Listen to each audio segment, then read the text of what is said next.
Okay,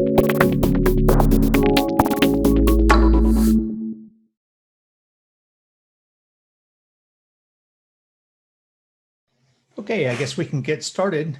Good morning, good afternoon, and good evening, everyone, depending on where you are. Welcome to this fireside chat on Elixir's Surface library. It's a component library for LiveView, and we'd like to have we have some questions for both an early adopter and for the creator of the framework, and I'm sure that you're excited to hear about this. So rather than me butchering the introduction, I'd like to have the two guest panelists introduce themselves. So Timmo, welcome. And so I really think that early adoption of frameworks is driven by the early adopters. You have an outsized voice in the introduction of the Surface framework. So do you want to introduce yourself and talk a little bit about what you're doing with Surface? Yeah, so my name is Timmo. Doing Elixir for a lot of years, actually. And traditionally, I wasn't really involved in many web development work or front-end development work. I've been more focused on building backends. And on one of the projects we have at my current job, we're building an application, and we were starting to use some LiveView, some basic LiveView usage, yeah, I think that with the default LiveView usage, we were trying to reuse some components, and then a colleague of mine, actually, so I cannot take credit for being the really early adopter, but a colleague of mine suggested to use Surface for building a component or a couple of components, and then he introduced that to our code base, and then well, it was much quicker for me to get started with a Surface component than any other of the LiveView components we had, or the default Phoenix views. So that's kind of how I got started, and then I thought, well, it's still fresh, it's very new, and there's probably people that want to get started with this but don't know how, or want to see how to start with it. We started with something actually fairly simple, and then slowly expanded, and yeah, to demonstrate that we are using it in a production application, and that although some things might change, I think overall the library will, be stable enough to start using. But I think that's not for me to shine the light on. But yeah. So I heard the word production, and I also read in your bio that you actually used nerves to brew beer. Any interesting brews that you've made with it? So I'm not brewing right now. It's partly because of space. I still kind of brag about it because it makes for an interesting topic, and I even at conferences you meet other people, and they're coming to you like, hey, so what are your recipes? And they share their recipes with me, so it makes for interesting new combinations. And I think one of the better ones was a bit higher on the alcohol, because with more alcohol, your beer typically is easier to brew because there's less chances of it getting some infection or something. And I think it was typical Belgian beer, a triple. So I see Herman really happy about that. I'm glad about it. And I believe I actually brought a sample of this to Elixir conference in Barcelona a few years back. That was my best one. All right. Yeah, and you're a little bit famous for that brew. But Marlus, I'd like to hear your take on first how you got into Elixir. So I mean, anyone reading your bio that has kind of come to Elixir sees Broadway side by side with Surface, and that's a really broad spectrum to be not just a user, but to be an expert in both of these places. So I'd love to hear a little bit about your Elixir story. Yeah, sure. I think it has to do with maybe the technology that I've been working throughout my career. So I've been working in software development for around 25 years in completely different projects. So from things using C++ to things using Java, Perl, PHP. So from all that spectrum of technologies, I was able to gather a lot of experience in those different areas. So when I moved my career to start researching for functional languages and all that stuff, I end up fall in love with Elixir and starting to do some open source stuff. And then I finally joined Platform Attack. And yeah, from that point on, I was just actually trying to get all that experience that I got from my previous jobs and bring something meaningful to the open source community. And I think Dashbit now it's the perfect place to do that, because as you can see, we hear the things that our clients are struggling, and then say, okay, what if we had a tool to do that? My brother was exactly that. Jose told me, look, Marlus, this is going to be your first project. What do you think? We have this situation when you have to do something like consume data from different sources, and I think people do this in different ways, using different technologies, but always fall into the same pitfalls. So I think we should maybe have some kind of library that could do this properly. And I say, yeah, let's go for it. So that was Broadway. It was the first big project I was in for Dashbit. And yeah. That's terrifying. That is just terrifying, right? So I would love to hear how you got into building a component library when LiveView already has one. So yeah, I mean, the thing is, it's kind of the same thing that happened with Broadway, right? But in this case, I was the one that was frustrating using Phoenix, not because of Phoenix itself, but I needed something more component focused. I mean, Phoenix has its background on templating, on EX, which is a great technology. But one of the experience I had was a very positive experience was with React. Aside from all the complexity it brings to the client, the model was much better than the other solutions that I had tried back then to create front-end solutions, right? And when LiveView came out a couple of years ago, I said, wow, this can actually make a big difference. And then I had the ElixirConf, and I wanted to create a dashboard for Broadway, and it was the first opportunity to use LiveView. And then from that experience and from the frustration I had to compose the application, I said, I think we need something that could take some lessons from React, taking into account the server nature of LiveView, and then maybe have this unified model for component that can actually boost productivity. Because the development experience was missing something, and that's actually what I wrote in a recent blog post, explaining the reasons that I created Surface. I mean, like the three gaps we had.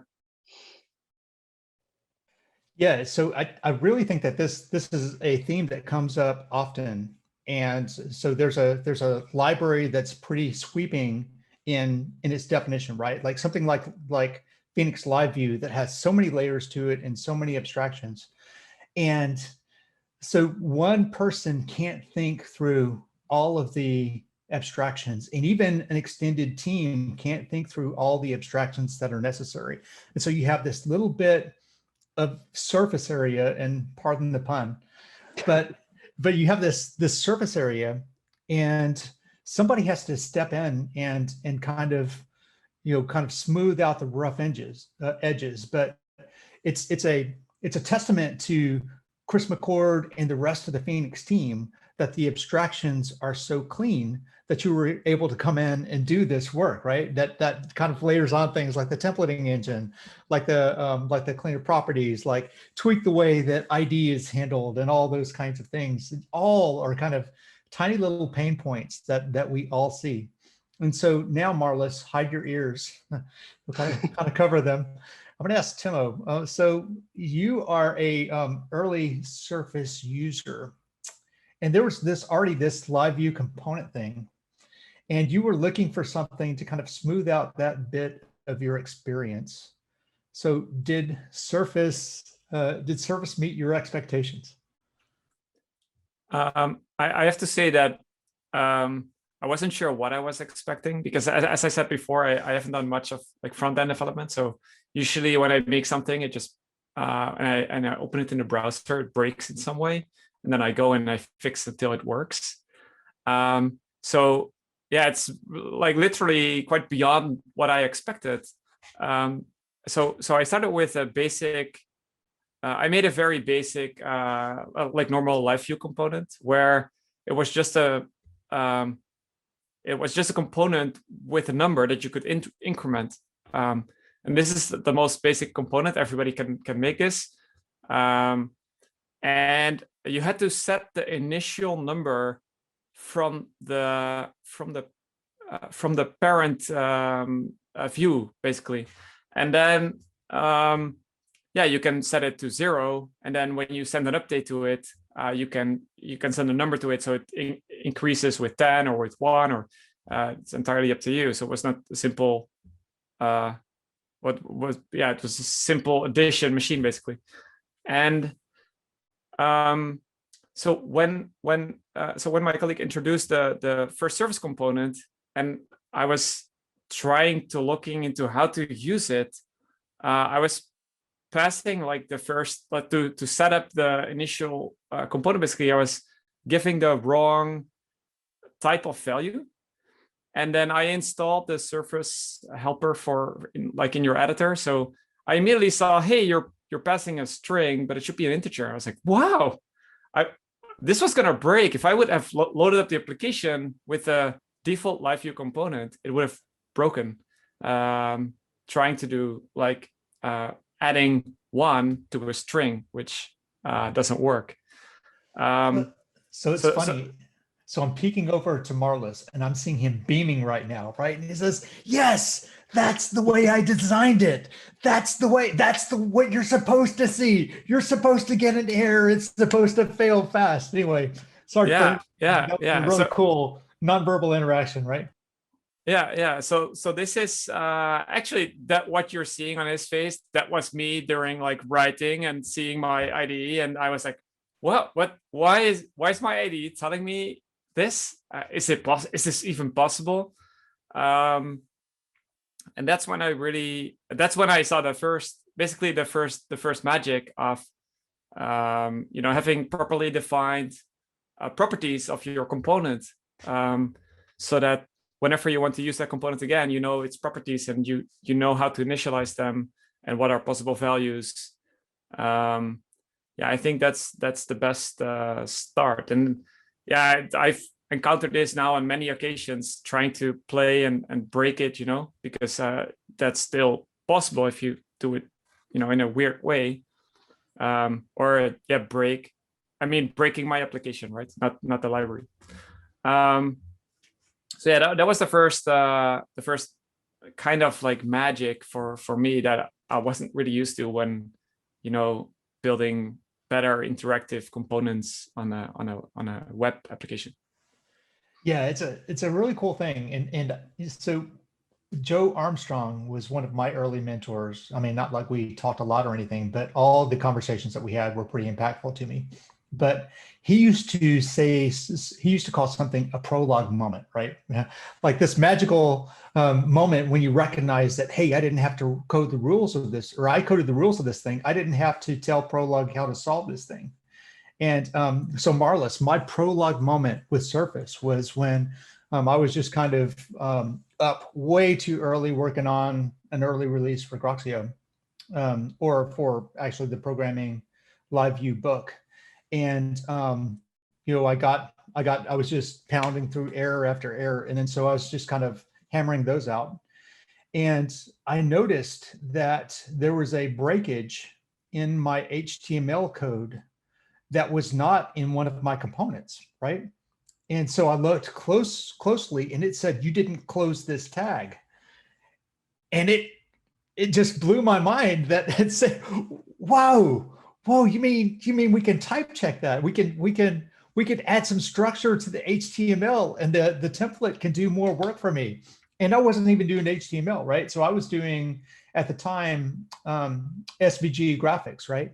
Which I think that Surface is a beautiful test case for. So I'd love to hear a little bit about your comments on, first, what typing can do for you, and second, what the just a little bit of intelligence in the template can do for you, and when this is and the plans to integrate this feature and others into LiveView. How did you start to work with that team and community? Yeah, regarding the type checking, it's not even a type system, right? I mean, it's just the minimal that you expect when you interact with a component. So this is one of the things that was missing.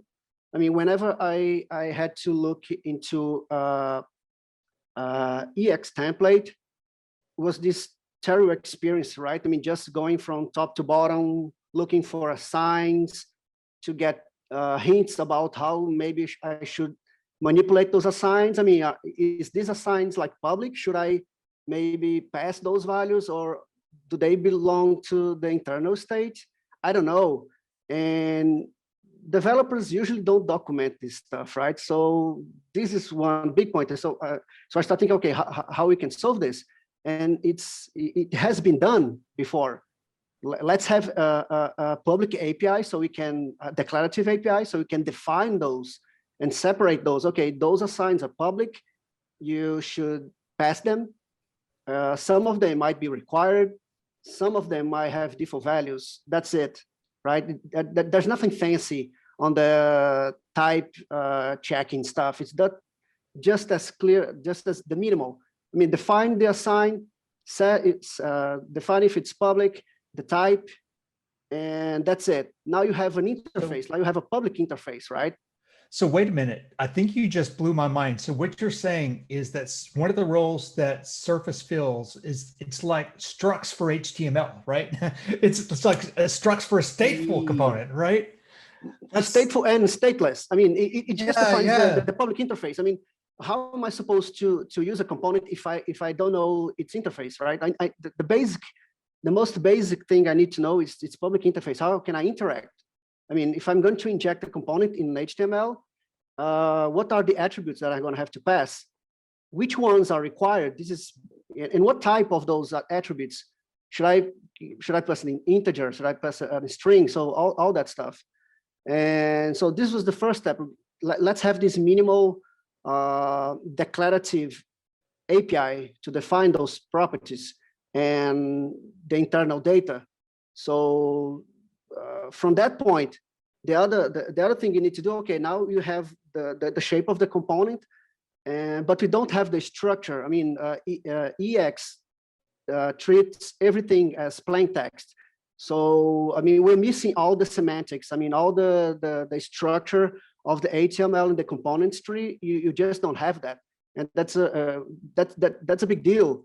I mean, if you have a declarative way to define the structure, and you can gather information about the tree, you can have, there's a lot of possibilities there for compile time checking.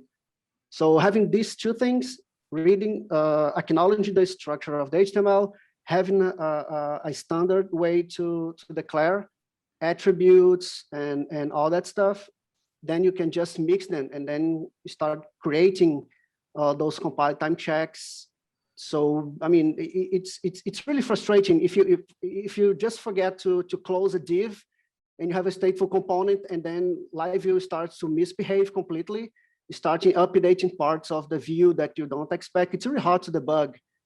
And I'm really glad that we're starting to bring this to LiveView itself, because I think it's important not only for Surface, for people using Surface, but for anyone. I mean, this is something that we can do, so let's do it.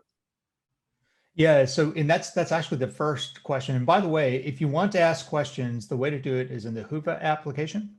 We're going to kind of walk through the questions there. Now, I can talk all day and I can monopolize these wonderful guests, but you should take this opportunity to ask what you want to know about Surface. But the first question, I feel like someone wants to take the whole rest of the talk on. So it's not really a question, but it is kind of a question. It is, it's from Heiko, and it says, yesterday I learned that Surface will come into LiveView. So I guess let me kind of add a little bit of shape to the question.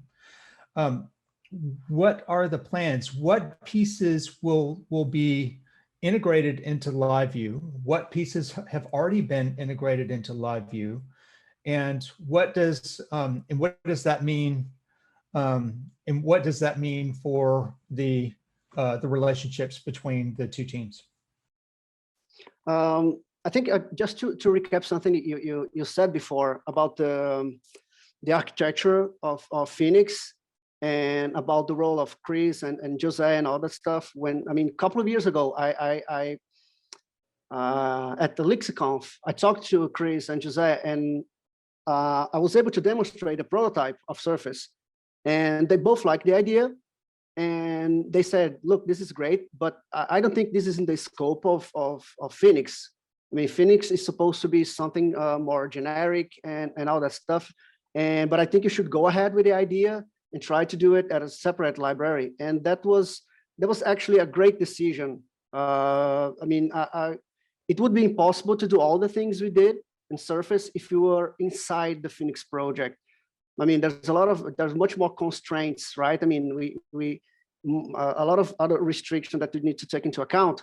But as a fresh new project, we were really able to create a lot of experiments and prototyping, and it was just a big playground when you can actually just mix those ideas and see what comes out of it. So after those 2 years, then we saw the people talking about Surface and all that stuff. And then we start having this conversation. Sometimes I needed something on Surface, but I wasn't able to deliver because there was something missing in LiveView. So this was what always started the conversation during this period. And then lately, Jose asked me, do you want to talk to Chris? I mean, Chris having some ideas to bring some of the Surface stuff. And I said, of course. And then we started those conversations and first identifying what belongs to each project. So basically what we are trying to do here is, from the experience you had with Surface, what are the pain points we had to, not at the higher level, I mean, on the template language and stuff, but on the lower level, I mean, on the model. And that was missing in LiveView. Was first, there was no stateless component API. I mean, we have a stateful component API, right? I mean, with LiveComponent. But usually when you're starting this component model, you mix stateless components with LiveComponents. And this was kind of frustrating because we need to make a choice. Either we create those components, even the stateless components based on this live model, so it can work properly, or we get this divided model where if you use a stateless component, you cannot use LiveComponents. So this was one of the main pain points. So one of the recent PRs that I worked was addressing this. I mean, now we have a proper stateless API. So this will be great for Surface. Now we can have components, stateless components that you can use in live views or in controller-based views, or even in layouts, which is fantastic. So this is the kind of things that we needed to have in LiveView itself, because otherwise it wouldn't be possible to do in Surface.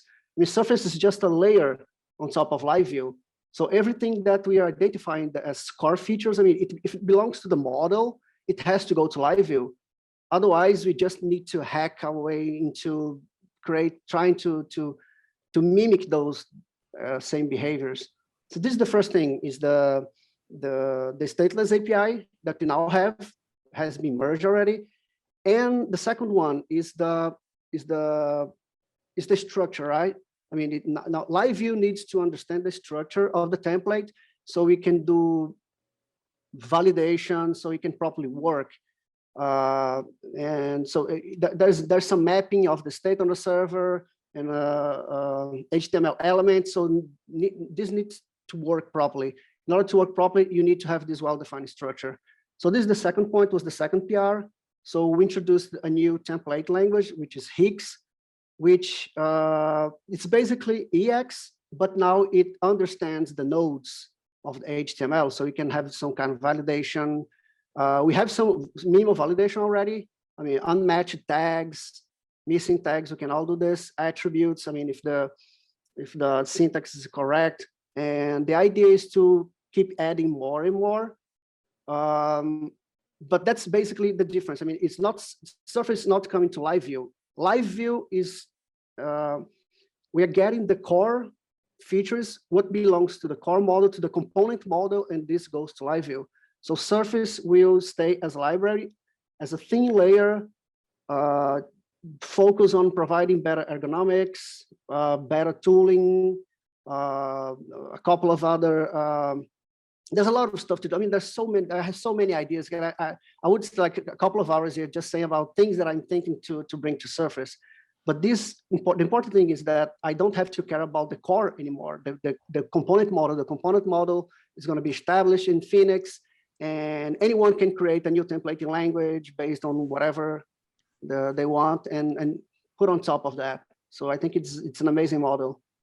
Yeah, that's so cool. So I liked a couple of the things you said. One is that having the structure opens up possibilities, right? So by having the meta model of a component kind of defined and shared, you can kind of start to expose some of this stuff into editors and tooling, and gosh, even backend tools that you can't do anything unless you know the structure, right? So the second thing that I like that you said is this idea that you have the component language. And really with HTML, a component language can be a simple function, and even a function with, where you can kind of render something into like lists and things like that. But with Surface, it's a little bit different. And LiveView Components is a little bit different because you have this state thing, and that between the two APIs, between the Surface team and the Phoenix team, you've kind of worked together on something better, and you've kind of pushed better, kind of a cleaner understanding of what a component is into LiveView. I think that's the way it's supposed to work.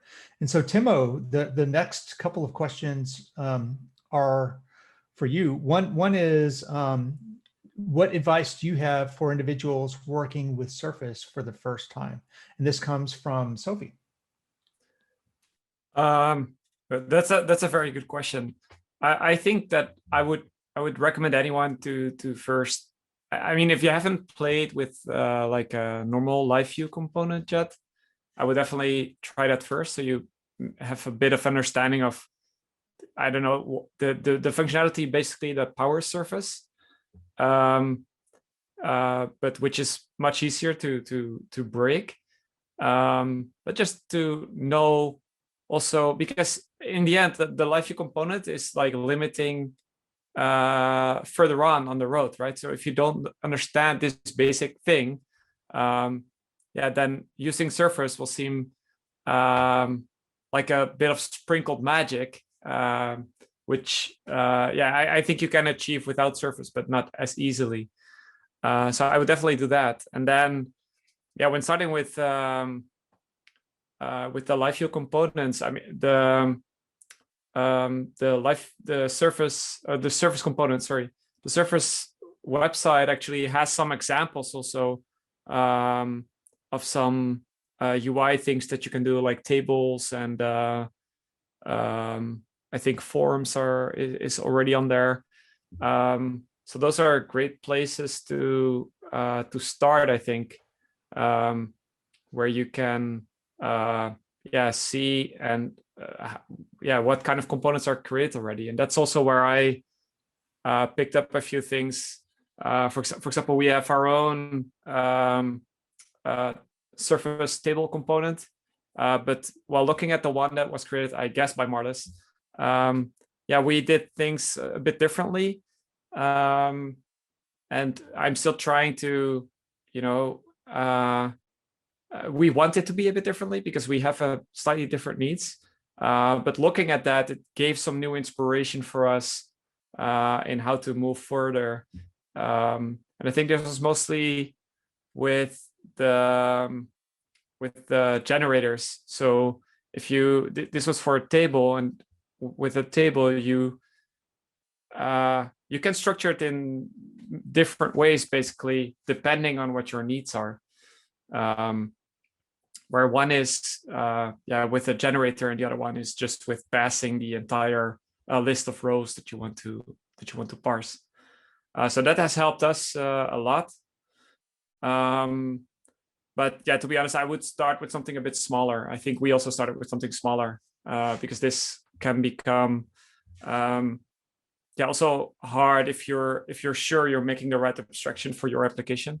And then with a smaller surface component, it's easier to experiment. And I think this applies actually to most of the libraries that you're ever going to adopt, that you start with something small. But definitely look at those examples, because they might not be relevant necessarily for your use case or for your UI framework. But it was definitely a great starting place for us. Yeah, so when you started to answer another question, and I kind of want to get to this for both of you. So there's a question on the best learning resources, and you mentioned the documentation, which has a really good start. And as with all open source projects, I'm sure the Marlus would definitely welcome help in that area. But there's also some additional learning resources. So there's the Dashbit blog. There's a new article that's out on what's next for Surface and LiveView, and there's also the Programming Phoenix LiveView book, where the last 2 or 3 chapters are kind of implementing a more complex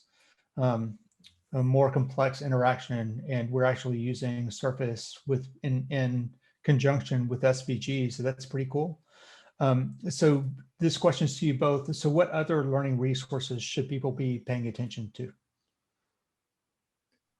Well, I guess we're trying to improve the documentation.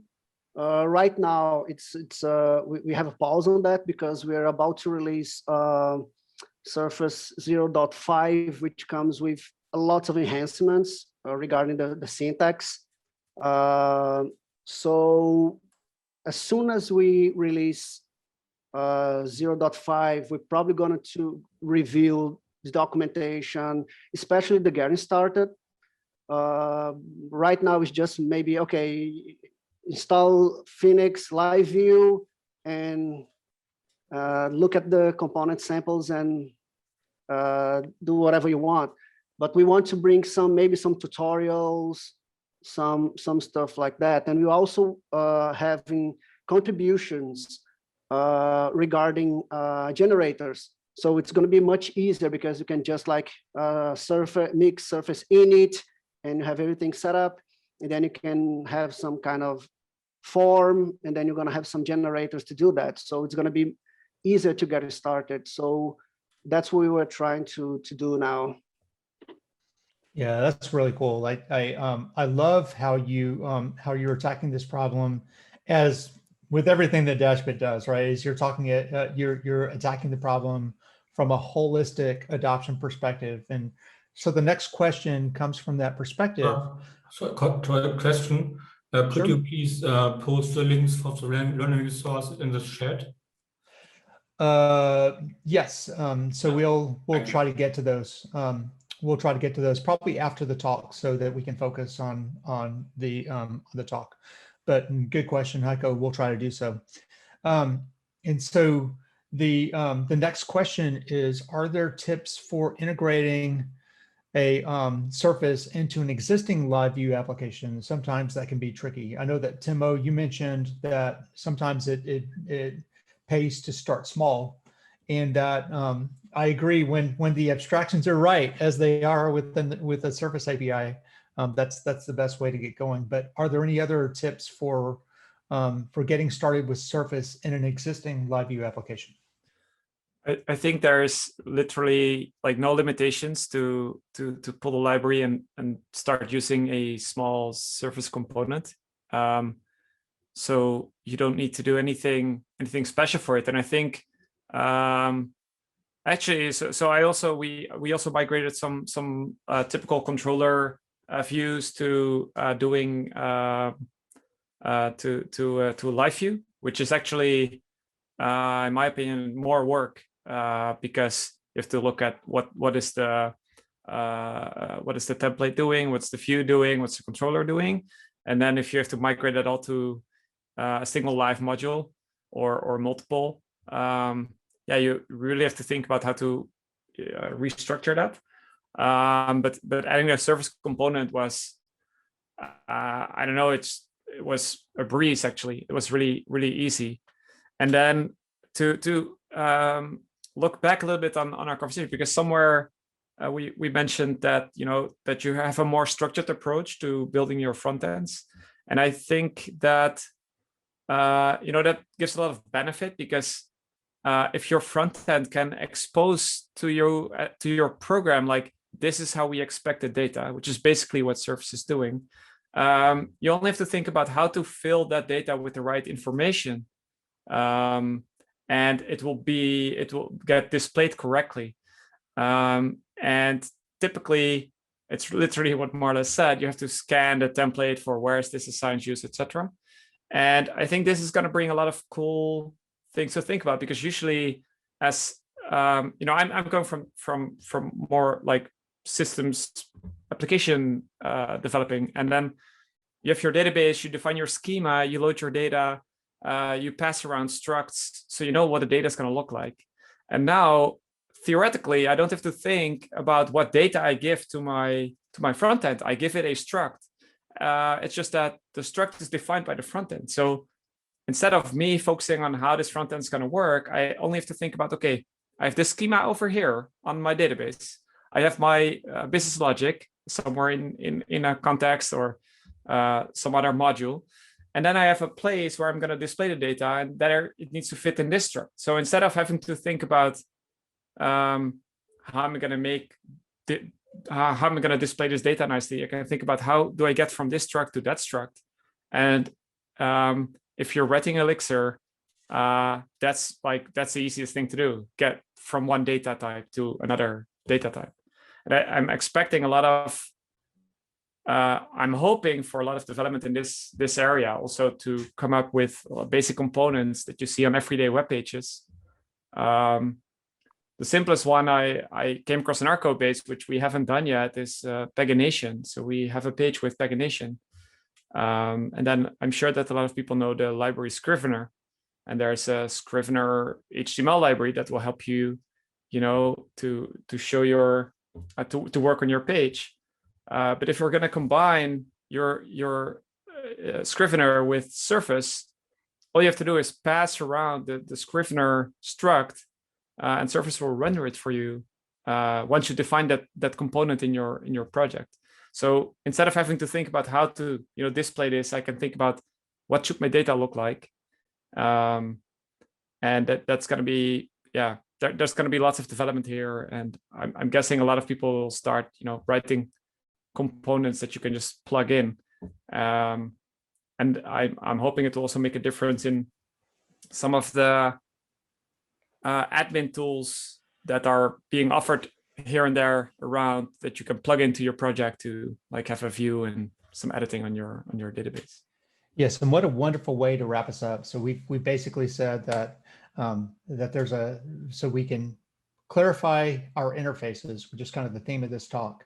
And then based on that, it opens up a whole new list of opportunities and possibilities. Thank you, Timmo, very much. Thank you, Marlus. I've had a wonderful time with this chat, and I know the audience has as well. So unmute yourself, give these folks a round of applause, and then go join our sponsors. Thank you, Bruce. Thank you all. Thank you, Bruce. Great.